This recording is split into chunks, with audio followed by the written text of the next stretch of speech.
This episode is brought to you by Amazon. Sometimes the most painful part of getting sick is the getting better part. Waiting on hold for an appointment, sitting in crowded waiting rooms, standing in line at the pharmacy, that's painful. Amazon One Medical and Amazon Pharmacy remove those painful parts of getting better with things like 24/7 virtual visits and prescriptions delivered to your door. Thanks to Amazon Pharmacy and Amazon One Medical, healthcare just got less painful.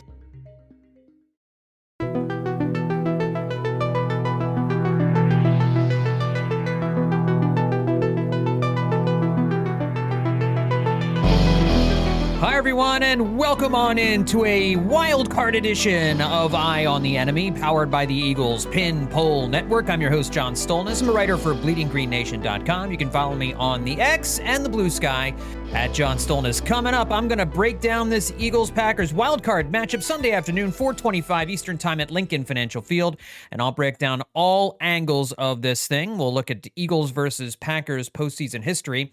Basically, I've got 7 big questions coming into this weekend's game against Green Bay. I will run those down. We'll talk a little NFC East news. I also have my ranking of playoff quarterbacks, and I'll give you predictions on every playoff game starting this weekend through the Super Bowl. And obviously, I'll adjust as we go along in these different teams. I'm certainly not going to get everything right here on Wildcard Weekend, but we're going to do all that here on this edition of Eye on the Enemy, so a lot to get to. Let's jump right in. Eagles, Packers, 4th time these two teams have met in the playoffs, and 3 very memorable games these two teams have played against each other in postseason lore. I did want to start off with this note. I saw this on X and thought it was a really enlightening tweet, because we have gotten in Philadelphia, we have gotten used to this Eagles team being an elite marquee team that's in the postseason every year. It's gone through multiple coaching staffs, multiple head coaches, multiple players. You know, some Hall of Fame guys have come through in recent years. The Eagles have won a Super Bowl. It didn't used to be this way. It feels as though the playoffs are kind of a fait accompli for the Eagles each and every season. It didn't used to be that way, gang. But since at PHL Eagle News tweeted a couple of things out this week that I wanted to mention here on the podcast. Since 2000, and this is essentially the start of the Andy Reid era, that was Andy Reid's 2nd year with the team, the Eagles have won 16 playoff games, 6 postseason victories since 2000. That's 16 playoff wins in 24 seasons, capped off with their first ever Super Bowl victory in Super Bowl 52. The Eagles' success since the millennium is not only the best run in their franchise history, and it's not even close. I mean, it's ridiculous. It's tied for the 3rd best in the entire NFL over that span. After losing, now here's the part that I want you guys to really think about. After losing in Super Bowl 15, the Eagles went 12 seasons before winning another playoff game. And that was in New Orleans in a wild card game in which the Eagles trailed by a couple of possessions going into the 3rd quarter before the Eagles mounted a rally with Randall Cunningham and Fred Barnett, a game that was sealed by an Eric Allen pick 6. You had a Reggie White safety at the end of that game on Bobby Hebert. The Eagles came back to win that game in New Orleans against the Saints. That was their first playoff win in 12 seasons. And remember, they'd been to the playoffs in, 88, 89, and 90, and had lost in the wild card round, in a divisional round in 88, the Fog Bowl game, and then lost in 89 and 90 to the Rams and to the then Redskins at the time. The Eagles only added 1 more playoff victory in 1995 against the Lions. That was, of course, the 58-36 game. I forget how many game points the Lions scored. I don't remember because I was at that game. One of the most memorable sporting events I've ever been to, an absolute party from start to finish. But that was just their 2nd playoff win in almost 2 decades of football. January 25th, 1981, between January 25th, 1981 and December 30th, 2000, 2 playoff wins in nearly 20 years. And now, over the last 24 years, the Eagles have won 16 playoff games. Just to put this ride that we have been on really since the start of the Andy Reid era, just to put it all into perspective for you. The Eagles come into this wild card matchup having won 12 of their last 14 games. They're the number 2 seed, obviously. the vibes are pretty good around this football team, right? We're feeling pretty good about these Eagles. Ever since the bye week, they've just been humming right along. You know, 2 of their wins, week 2 against the Falcons, and especially a couple of weeks ago against the Commanders, kind of fluky losses. Both of those games should have been wins, right? You know, Saquon Barkley secures that catch, and I still think it was a terrible play call, but they win the game. Devontae Smith catches that easy pass over the middle. They ice that game against the Commanders. Jaden Daniels isn't the hero. He's the GOAT because he threw an interception at the end of that game that really should have sealed it for the Eagles in Washington. But of course, they gave him one last chance, and then he went and played the hero. But the Eagles are feeling real good. You know, they played great in the second to last game of the season against a depleted Cowboys team, no doubt about it, but with their backup quarterback, and then Tanner McKee last week in a meaningless win, but still a fun win nevertheless against a dead team walking in the Giants. 12 wins in their last 14 games. The Packers, meanwhile, a good season.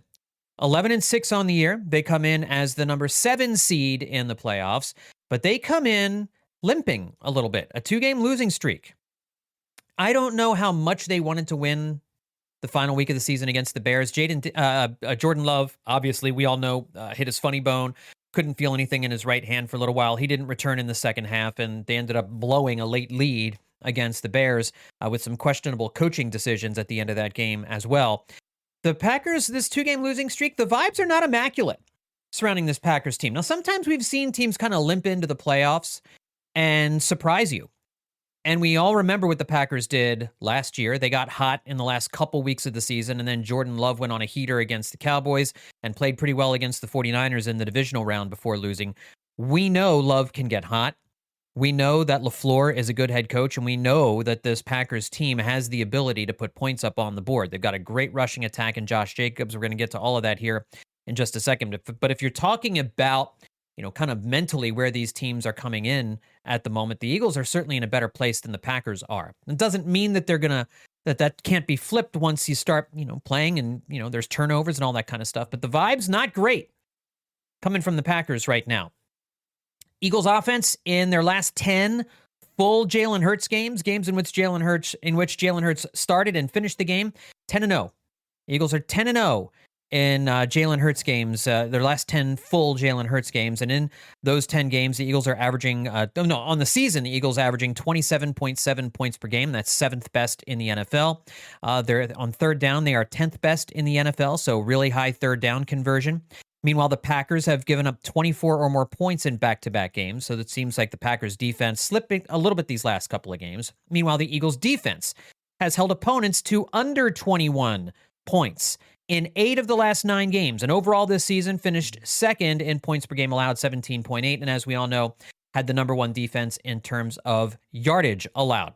So we remember the last 3 previous playoff matchups against Green Bay. I mentioned the 1960 NFL Championship, the 2023 divisional round game, 4th and 26. Seen those highlights a lot this week, right? I mean, that WIP had Freddie Mitchell on, talking to Freddie Mitchell this week. This is the time of year when Freddie Mitchell, anytime you have a playoff game against the Packers, you can expect to hear Fred X making the rounds on Philadelphia sports radio. 4th and 26 game, Favre threw that unbelievably mind-blowing interception in overtime that Brian Dawkins basically could have fair caught. It was just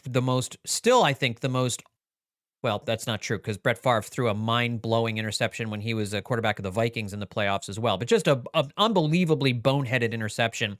Worse than what that Penn State kid did last night. That was just, you felt terrible for that kid, man. But for Favre, you don't feel bad. He's a pro, Hall of Famer, and you gotta know not to throw that ball. David Akers kicks the game-tying field goal after the 4th and 26 play, and then he hits the game-winning field goal after Dawkins returned that Favre interception deep into Packers territory. Eagles win a classic, and then they lost the next week against the Panthers in the NFC Championship game. 2010 wildcard round. This one was a weird one. The Eagles didn't play great. But this is the year that the Packers and Aaron Rodgers won the Super Bowl. We kind of forget that Rodgers and the Packers were a wild card team, and they were on the road in the wild card round in Philadelphia. And the Packers didn't look great in this game. The Eagles really should have won this game. David Akers missed 2 field goals. It cost them 6 points. The final deficit ended up being a 5-point loss. So you could really lay this game at the feet of David Akers.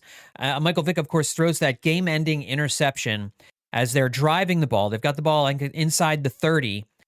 First down, still plenty of time to go in the game, and Vick takes a shot in the end zone, and it's intercepted during the game-winning drive. So kind of a tough way to lose and a tough way for that season to end. That was the Deshaun Jackson punt return miracle at the Meadowlands season. We really didn't see that season ending there in Philadelphia against that Packers team. But Aaron Rodgers would go on to win the Super Bowl, his only Super Bowl victory. You want to know how hard it is to win a Super Bowl? Aaron Rodgers won one in 2010, like his second year in the league. That second year as a starter, as like the 6th seed. And he goes on to win the World Series. He goes on to win the Super Bowl. Didn't win one again after that. It's hard to win a Super Bowl. You know, Patrick Mahomes makes it look easy. It's not easy. So I have 7 big questions heading into this wild card matchup against the Packers. All right, 7 big questions. Let's unpack these things. Here we go. Will Jalen Hurts be rusty? He's going to play. He might have played last week, guys. One of the reasons that he hadn't progressed through the concussion protocol, and everybody knows this by now, is that he was never going to practice last week.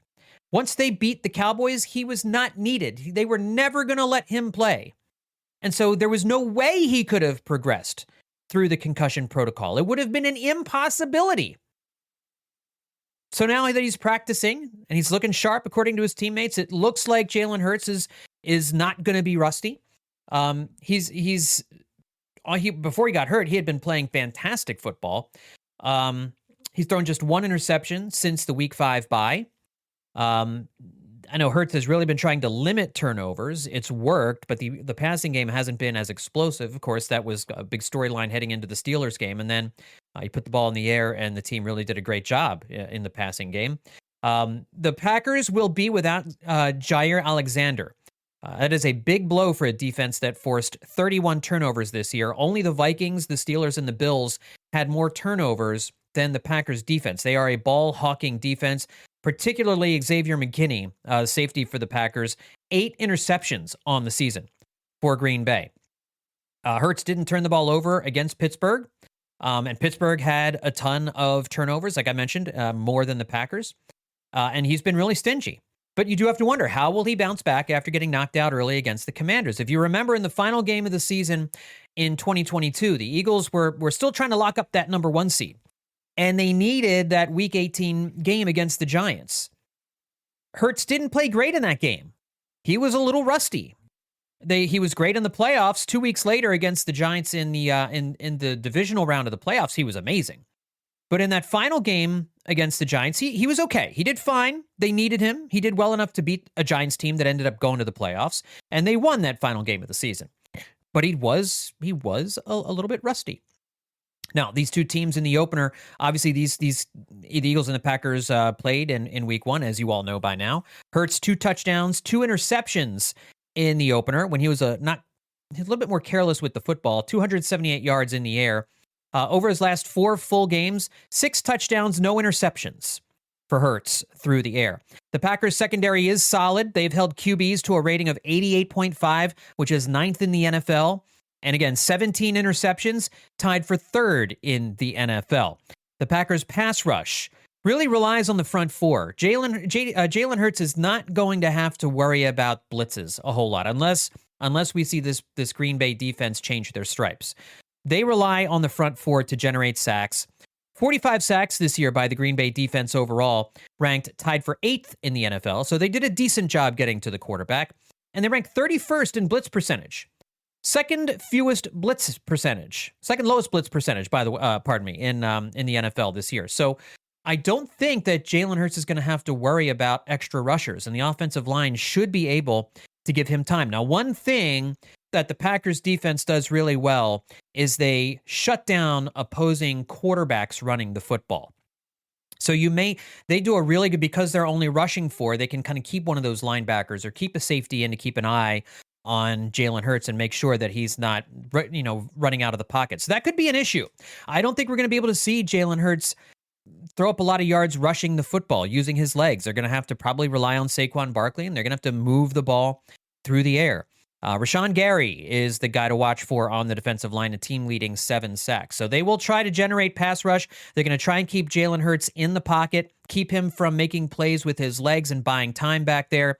I wouldn't be surprised if they go with kind of a mush rush kind of thing. If they do that, that may open things up for Saquon Barkley. But the big question will be Jalen Hurts. Will he be rusty?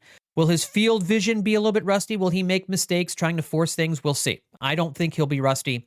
But that certainly is a talking point heading into this wild card matchup. My second big question, how healthy is Jordan Love?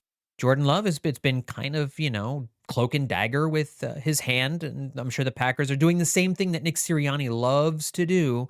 They love to play mind games. It's more with the media, I think, than the opposing team. But there is still a question as to how healthy Jordan Love is going to be. I'm guessing he's going to be perfectly healthy for this game. And in his last 6 full games, the Packers have scored 25 or more points in each game. Love, in his last 6 games, has thrown 9 touchdowns and 0 interceptions. He's been pretty good. Now, the yardage total isn't all that high, but one thing that Love does do is avoid sacks. Only one time in his last 9 full games has Love been sacked 3 or more times. And this Eagles pass rush is not. It's not dynamic. They don't swarm the quarterback. They have 41 sacks this year, tied for 13th. And again, the Eagles, as you all know, don't blitz all that often. 29th in the NFL in terms of blitz percentage. But one of the things we're going to have to watch for is what is Jordan Love's hand going to look like? How is his elbow feeling better? Is he gonna have that zip on the fastball that we like to talk about? And we'll just have to wait and see. But Jordan Love, if he's healthy, a dangerous quarterback, like just about everybody here in the playoffs. It's hard to get to the playoffs without a quarterback that can do a little bit of damage. And but the Eagles did a really good job in Week 1 against him when the two teams were playing in Brazil. Love went 17 for 34 for 260 yards, 2 touchdowns, and 1 interception in that game.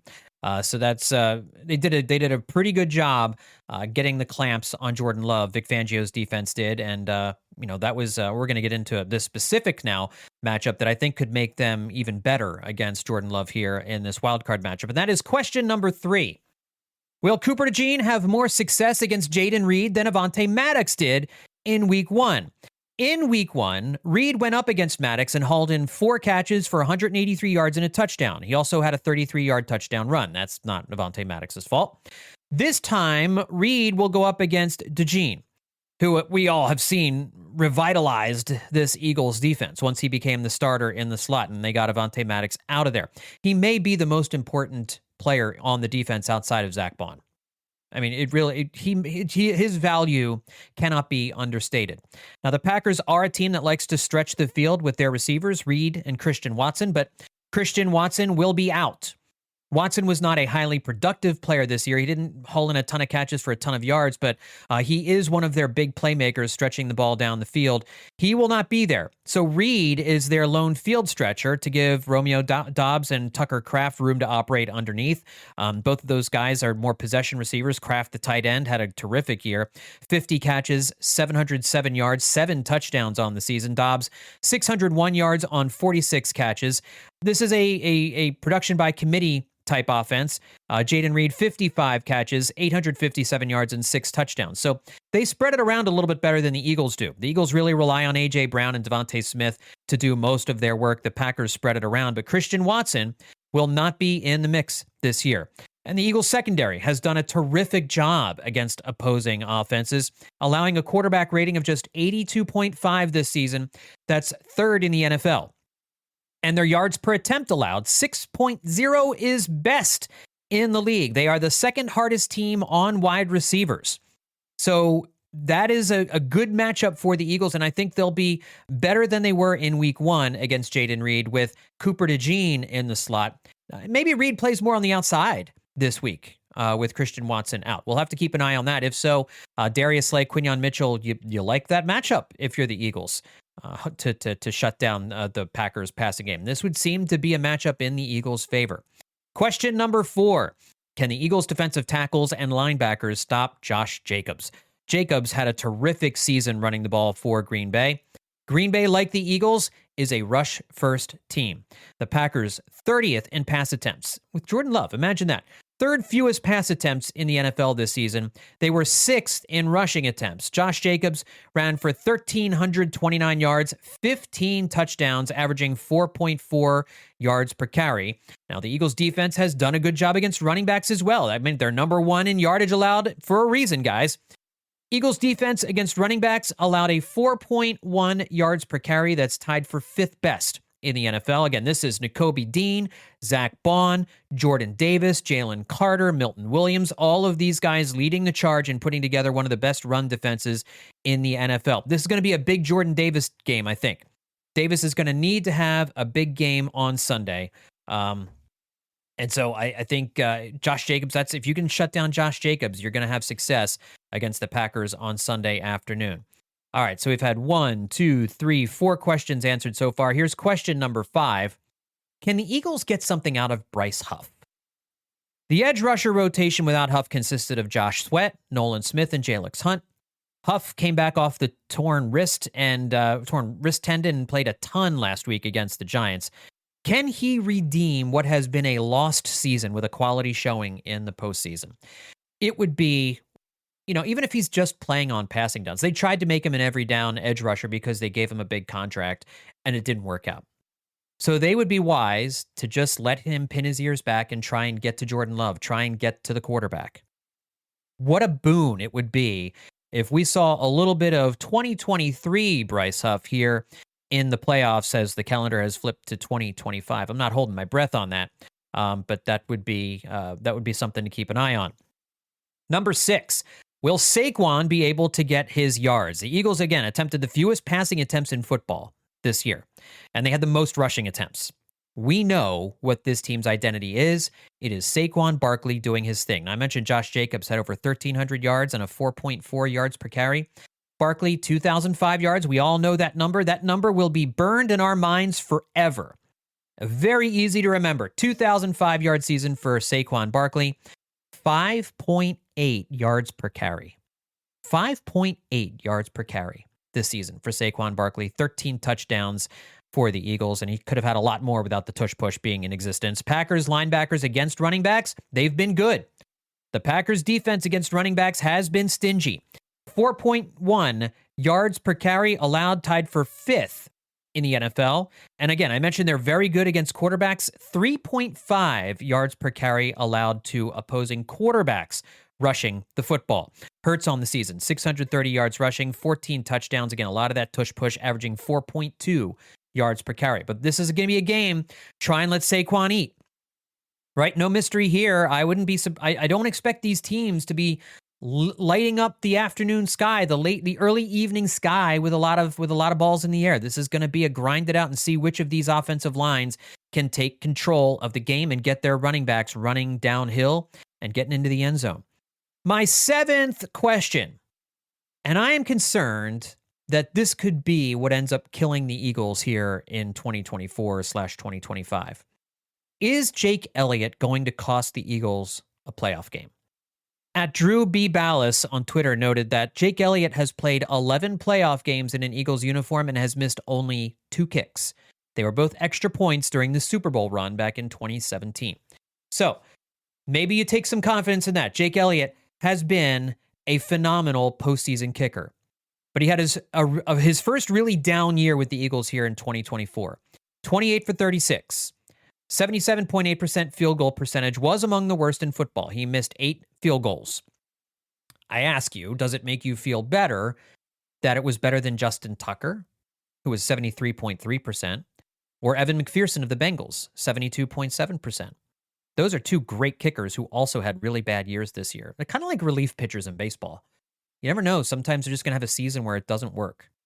We all know that Elliott cost the Eagles 7 points against the Commanders in their first matchup, a game they won. He missed a field goal against the Cowboys, which makes you, again, a little bit concerned. But this is the number that I saw that made me feel a little bit better about Jake Elliott. Elliott's been a disaster from deep this year. From 50 or more yards, 1 for 7. And that one was from 50. So anything over 50 yards, Jake Elliott has been an automatic miss. That has been Jake Elliott's ability to hit from 50 to 59 in the playoffs in seasons past has been a real nice security blanket that Nick Sirianni has been able to deploy. I don't think he has that here in the 2024 playoffs, 2025 playoffs. I don't know whether to call them the 24 or the 25 playoffs. What do you think? Should we call them? I don't know. We'll call them the 24 playoffs because it's the 24 season. I digress. 1 for 7 from 50 or more. But here's some things maybe to make you feel a little bit better. Between 40 and 49 yards, he's only missed one. Okay? Between 40 and 49 yards this year, Jake Elliott has missed one field goal. Between 30 and 39, one miss. Okay, so 2 misses between 30 and 49 yards, and he's been perfect between 20 and 29. So essentially, he's missed 2 field goals inside 50 yards. Missed 1 extra point this season. So most of Jake Elliott's problems have been from 50 plus, which again has never been an issue with him. And it's always been such a security blanket that he's been able to kick those long field goals. And my guess is he'll probably get an opportunity to kick 1 or 2 of those here in the playoffs. They're gonna have a situation where they need him to hit a 54-yarder. And we know that he can make those kicks. He can make those kicks. But he hasn't here in 2024. And that's the worry. Right? At the end of a playoff game, Eagles are driving. They get the ball down to the 37. And there's no time to do anything else. And they trot Jake Elliott out there to kick a 54-yarder. How good do you feel about it? You can't feel good about it. You can't feel good about it. And I don't know how much confidence Jake Elliott has in himself right now. I hope he's got confidence in himself. I don't know. None of us know exactly what's been going on. There's been some speculation, the fact that they took him off kickoff duty. Maybe that messed up his ability to hit long-range kicks, just kind of changed the way he does things or approaches things. I don't know. He's kicking those kickoffs now because Braden Mann against the Commanders couldn't kick the ball in the end zone in what was not that cold and not that windy weather. It's going to be cold and windy throughout the playoffs, especially if they're going to play a couple of games in Philadelphia. So that's my big concern. That's my biggest question mark, really. Could Jake Elliott cost this team a playoff game? I hope not. And some of those numbers made me feel just a little bit better. All right. One of the things I want to do before we get to the NFL wildcard round and before I give you my official pick for Sunday afternoon's Eagles-Packers matchup, ranking the playoff quarterbacks. This is sure to have cause absolutely no controversy whatsoever, right, gang? And everybody's going to agree with this. Everybody's going to agree with this list. Whether you're ordering wings for the game, whipping up a 7-layer dip, or ordering pizza, there's something about football that makes you want to eat. And this football season, Uber Eats has the best deals on game day food. No matter what you're craving, from 2-for-1 pizza to buy one, get one wings, Uber Eats will be dropping new deals each week, all season long. Uber Eats, official on-demand delivery partner of the NFL. Order now. Terms and conditions apply. See app for details. Ranking playoff quarterbacks, I don't think anybody has any doubt that Pittsburgh's Russell Wilson is at the bottom of this list. He came in and got the team off to a hot start, but that Steelers team is not playing good football right now. They are looking like a one-and-done team. So I think I have Russell Wilson at the bottom of this list. After a terrific rookie season last year, the Texans' C.J. Stroud has taken a little bit of a step backwards here in 2024. And right now, I have him behind the 2 rookies who are in the playoffs at the moment. I've got C.J. Stroud at number 13. A year ago, I think pretty much everyone would have taken C.J. Stroud over Jalen Hurts. And you know what? Because of contracts and all that, maybe you still do. But at the moment, if I've got a playoff game coming up, would I rather have Stroud or would I rather have Jalen Hurts under center? And all these other quarterbacks, I would probably have under center over C.J. Stroud. So right now I have Stroud at number 13. I had a hard time figuring out where to put this next guy because he's had such a phenomenal year. After struggling for so many years with the New York Jets, looking like one of the worst quarterbacks in football, he comes to Minnesota and lights it up and has a great season. But that last game of the season against the Detroit Lions made me really question Sam Darnold and wonder, is the old Sam Darnold back? Can you trust Sam Darnold in a playoff game? To even say that question out loud, to associate the words Sam Darnold and playoffs would have been outlandish before this season. But now here he is. Here he is, having led a 15-2 Vikings team to the playoffs. Now they're the 5 seed, the top wildcard seed, because the Lions did what they did, because the Lions went 16-1. So Sam Darnold had a phenomenal season. I never dreamed Sam Darnold would have a season like that. He looked bad against the Lions in Week 18. And I've never really believed in Sam Darnold this year. It just always kind of seemed fluky to me. But he had some great games, some good late game comebacks. I've still got him at number 12. I don't trust Sam Darnold at all. Not a little bit. All of the players I'm going to list in front of Sam Darnold, I trust more than old Sammy. I just get the feeling he's going to lay a stinker. I think I'll tell you who I picked to win the game, the Minnesota game against the Rams this week here in just a second. But I'm not feeling good about Sam Darnold and the Vikings prospects. Number 11, I have Denver's outstanding rookie Bo Nix. He's made some big plays down the stretch. This will be a good learning experience for him. I have Jordan Love, who the Eagles are going to play at number 10. I really expected him to have a better year this year. He wasn't bad, but he didn't take that step forward into elite territory. And you don't know about his hand. You don't know about his elbow. He could go on an absolute heater here in the playoffs and rocket up this list, make this ranking look really bad. But I have Jordan Love at number 10 because I trust these other guys a little bit more than Jordan Love. I have Matthew Stafford at number 9. I'm looking at this. Maybe he should be higher. There's some really good quarterbacks in front of him right now. I like Matthew Stafford a lot. He's just continuing. He's the unaged Matthew Stafford coming in at number 9 here. Maybe I have Jaden Daniels of the Commanders a little bit too high, but I have him at number 8. He's playing phenomenal football. He's a dynamic playmaker. He seems like one of those guys that can take over a game all on his own. And I think he's got a real bright future, obviously. Right now, I have him at number 8. If you flip-flopped Stafford and Daniels, I could see that. But for right now, I've got Jaden Daniels at number 8, just ahead of Matthew Stafford. Number 7, I'm going with Justin Herbert. Herbert is leading a Chargers team that could make a little bit of a run here. He's just a great quarterback, does it all. Really love Justin Herbert. Got Baker Mayfield at number 6. Again, kind of like Sam Darnold, but Baker Mayfield has now proven it. That Tampa offense is really dangerous. And Baker Mayfield is playing out of his mind. He can win playoff games. He can play really well in the postseason. I like Baker Mayfield a lot all of a sudden. He has turned into a fantastic NFL quarterback in a very, very good Tampa offense. That's a team that could make a deep playoff run. I've got Baker Mayfield at number 6. I've got Jalen Hurts at number 5. Maybe that's too high. Maybe you'd have Baker and Justin ahead of Jalen Hurts. I could understand that. You might even have Jaden Daniels ahead of Jalen Hurts right now. But I love Jalen's playoff experience. He's had big games in the postseason. He's playing real well right now. He's not turning the ball over. The Eagles' offense is humming right along, and Hurts knows how to win games. Last year's finish was just kind of weird, and I still don't know what to make of that. I've got Jalen Hurts at number 5. He is a playoff-winning quarterback, and I think you lean on that postseason experience when you're doing these kinds of rankings here in the playoffs. Jared Goff comes in at number 4. No slouch here. Jared Goff is a phenomenal quarterback. I like these 3 guys ahead of him just a little bit, and they're all AFC guys. Jared Goff is the best quarterback in the NFC right now, gang.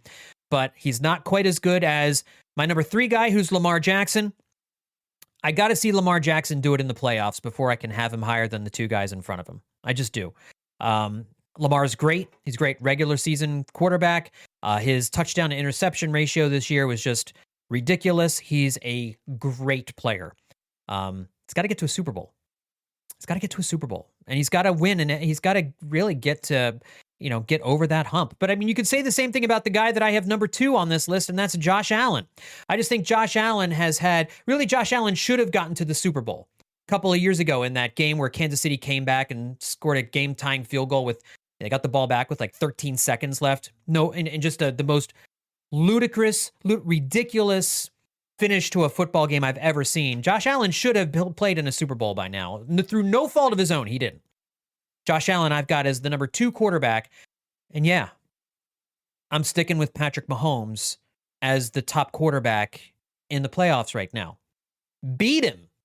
Somebody beat him, for crying out loud. Somebody beat Patrick Mahomes so we can knock him off the top of this list and so that we can have somebody else win a Super Bowl for a change, for crying out loud. All right, a couple other quick things. We did hear from Nick Sirianni on Friday talking a little bit about A.J. Brown's knee. It sounds like he's going to play on Sunday and should be fully good to go, but it has been bothering him over these last few weeks. And even with the bye last week that the Eagles took, still bothering him enough that they're keeping him out of practice this week ahead of playing on Sunday, so not a big worry there. The Associated Press announced their All-Pro selections for 2024, and there are 2 Philadelphia Eagles who earned first-team All-Pro honors, meaning they were the best at their positions this season. Of course, Saquon Barkley earns first-team All-Pro selection at running back. It's the first time in his career that he's been a first-team All-Pro. And how about this story? Zach Bond is a first-team All-Pro at linebacker. His first All-Pro selection. I mean, that is just unbelievable. The season that Zach Bond has had. They have to do whatever they need to do to sign him to a contract extension. The reason this defense is as successful as it is this year is Zach Bond. You cannot change my mind about that. Having a dynamic playmaking linebacker in your defense means that you don't have to rely on your edge rushers to get pressure, that you don't have to rely on interceptions from your cornerbacks. You can control the middle of the field and the running game at the same time with high-quality linebackers. They have got to break the bank and sign Zach Bond to whatever it's going to take to keep him in Philadelphia. And that first-team All-Pro selection certainly means he is going to get a lot of money from someone this offseason. A.J. Brown earned second-team All-Pro nods. It's his third All-Pro selection. Jalen Carter also finishes with a second-team All-Pro nomination at defensive tackle, the first of his what will certainly be many in his NFL career at defensive tackle. Offensive tackle Lane Johnson, snubbed from a first-team selection, earns a second-team All-Pro selection, the 5th time in his career that he's been named an All-Pro. And then Jordan Mailata, the other tackle on the other side, earns second-team All-Pro, first All-Pro selection for him. This team has 2 bookends on the offensive line that are still the best in football, Lane Johnson and Jordan Mailata. Just some unbelievable stuff from the Eagles here. Well represented on the AP All-Pro list. All right, let's get into this weekend's games. Let's start with the Saturday afternoon game. The LA Chargers in Houston to take on the Texans. The Chargers come in as 2.5-point favorites on the road. Vegas not really liking the Texans here in this game, and I can't blame them. I think the matchup at QB certainly favors the Chargers. They're playing good football right now. The Texans just have played uneven football throughout the season. I love D'Amico Ryans as a coach. It's great that he got them back into the playoffs. Second straight year, this usually down-in-the-dumps team has won their division. But even though it's a home game, I think this is a spot where you like the Chargers to and Justin Herbert to really put together a quality performance, go into Houston and beat the Texans. So I picked the Chargers to win that game.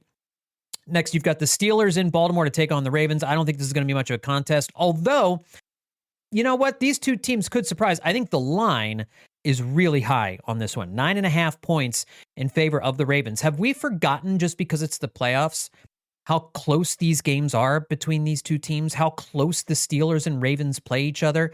This game will be inside 9.5 points. I have no doubt in my mind about that. Again, don't take any of my advice as betting advice, because I don't do sports betting. But I'm just looking at where the majority of people, how they think this game is going to go. And they have the Ravens as 9.5-point favorites. The Steelers have been struggling, but listen, all bets are off when these two teams play each other. It's going to be low scoring, and it's going to be close. I do think the Ravens are going to win this game, and that's why I'm picking the Ravens to win. I've got the Chargers and Ravens winning the games on Saturday, but that is going to be a close game. It's going to be a close, hard-fought defensive struggle between those two teams. All right, there's 3 games on Sunday. The 1 o'clock game has the Denver Broncos in Buffalo to take on the Bills. Rookie Bo Nix going into Buffalo to take on Josh Allen and the ultra-talented Bills. As much of an issue the Bills have had in recent playoffs with some underperformance in certain games, I do believe they're going to smoke the Broncos in this game. This could be a pretty ugly number by the time this one's all over. So I like Buffalo in that one. I'll come back to Packers-Eagles at the end in just a second. The Sunday night game has Washington in Tampa to take on the Buccaneers. The Commanders head into Tampa as 3-point underdogs. The Buccaneers 3-point home favorites, but because this game's at home and it's a 3-point line, these two teams are seen as virtually being pretty even. This was a really tough game for me to choose. I've watched a lot of Commanders football this year living in Northern Virginia. There's a lot of hype around this team. I think if you're looking at a team, they certainly could make a run and win a couple of playoff games. In this case, I think Tampa to pull this one out because it's at home. They've got a little bit more playoff experience than Washington does. This will be a great learning experience for Jaden Daniels. This team does remind me of the 2000 Eagles that surprised everybody, and I think went 11-5. They actually won a wild card game against the Buccaneers that year before falling to the Giants in the divisional round. I think the Commanders could certainly do that. They could certainly go into Tampa and win that game. But if I'm looking at this game objectively, Tampa's the home team. Baker Mayfield in that offense. I don't know how Washington's defense is going to stop them. And I think there's going to be a point in the game where Jaden Daniels makes a crucial mistake, just simply due to playoff inexperience, something he'll learn from and use in future seasons. But that's why I like Tampa to win this game on Sunday night. And then on Monday night, you've got the Vikings in LA to take on the Rams. Vikings are 2.5-point road favorites, despite that game against the Lions the other night. Apparently, no one else has given up on Sam Darnold but me, but I am not a Vikings fan here. I think the Vikings are just primed to be a higher seed loss in this wild card round, and the Rams are playing pretty good football. They have a lot of postseason experience.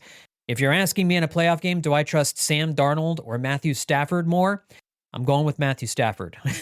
And I'm going to take, I like the Vikings. They're building something nice there. But in the wild card game here, I definitely do like the Vikings in this one. Pardon me. I like the Rams in that game. All right. So let's get to my Eagles. Let me give you, so I have, NFL picks through the Super Bowl. I promised I would do that. I've got Chargers over Texans, Ravens over Steelers, Bills over Broncos, Rams over Vikings, Commanders over Bucks. And I am certainly going to pick the Eagles to beat the Packers here on Sunday afternoon. And I actually think this is a game that isn't going to be as close as maybe a lot of us think that it's going to be. I think the Packers are just coming in here not feeling all that great. The Eagles are on a roll. I just think the Eagles are going to come out and going to play really well. I think it's going to be tough for the Packers to throw the football against this Eagles passing offense. I like their ability to stop Josh Jacobs. And if you can slow down this Packers offense, you're going to beat them. So I like the Eagles offense in this game. I think they're going to have some success through the air. I would look for another 100-yard game from Saquon Barkley, but I think this is going to be a game where Jalen Hurts actually does a lot of damage throwing the football and maybe surprising some folks that way. So my prediction here is Eagles 28, Packers 17 on Sunday afternoon. And then as we look forward in the divisional round, I've got the Chiefs over the Chargers, the Bills over the Ravens. That's right, picking the Bills over the Ravens in the divisional round if things line up the way we think they will. I've got the Lions over the Buccaneers, and then I'll take, the Eagles over the Rams in the divisional round, which brings us to the AFC Championship game. And this is the year I think the Chiefs... No, it isn't. The Chiefs beat the Bills. It's Chiefs-Bills. Got to show me you can do it before I'm picking you to do it. So I'll take the Chiefs over the Bills in the AFC Championship game, and I'm taking your Philadelphia Eagles over the Lions in the NFC Championship game, setting up a rematch of Super Bowl 57, was it? Here in Super Bowl 59, Eagles and Chiefs, and I'll take the Eagles over the Chiefs to win the Super Bowl. Why wouldn't I? It's not a Chiefs podcast. What do you think? I'm crazy? All right, everybody, that's going to do it for this edition of Eye on the Enemy. Hope everybody enjoys this fantastic weekend of football coming up. We've had college football playoffs. We've got NFL playoffs. If you are a football fan, this is your nirvana. And it should be a great game between the Eagles and Packers here on Sunday afternoon, a game in which I think the Eagles will end up winning pretty comfortably when all is said and done. Thanks, everybody, for tuning in. We'll talk to you next time right here on Eye on the Enemy.